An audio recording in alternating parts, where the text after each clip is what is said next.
Welcome. In today's digital world, our hospital relies heavily on technology to provide the best patient care. But with this reliance comes risks.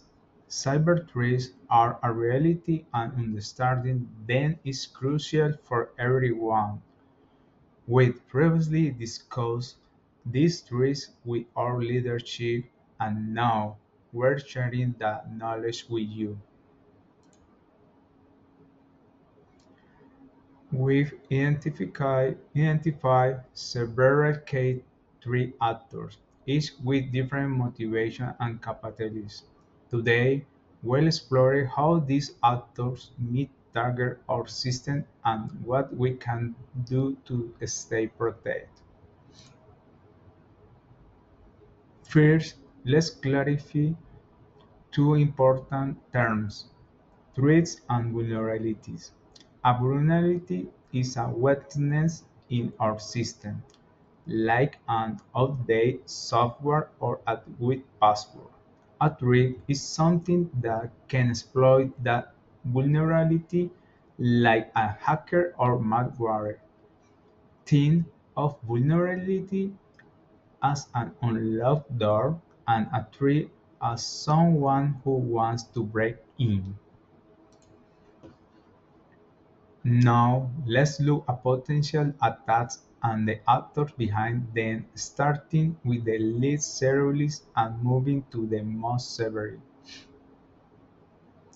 Script kiddies, often inexperienced, might perform DDoS attacks, overwhelming our website or patient portal with traffic, causing temporary disruptions.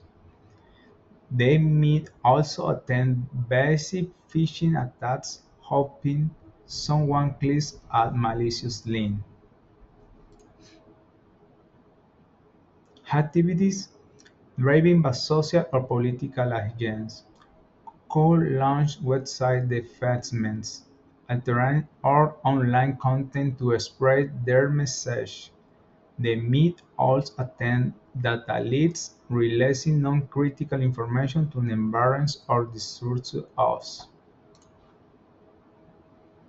Cybercriminals, motivated by financial gain, might deploy ransomware, encrypting our patient records and demanding payment for their release.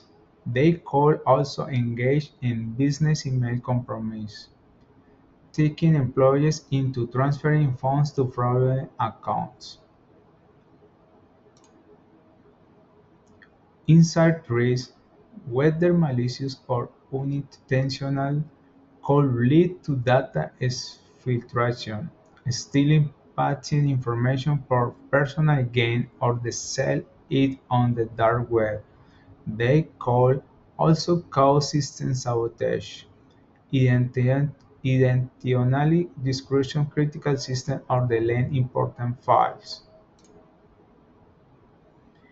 APTs, often state-sponsored, might conduct supply chain attacks, compromise our vendors to gain access to our network. They could also perform zero-day exploits using previously unknown vulnerabilities to infiltrate our system and steal highly sensitive information. Protecting our hospital is a team effort. By understanding these threats and vulnerabilities and by following security best practices, we can all contribute to safer environment. Remember to use a strong password, be cautious of suspicious email, and report any security concern immediately. Together we can safeguard our patients and our hospital. If you have any question, please contact our IT security department. Thank you.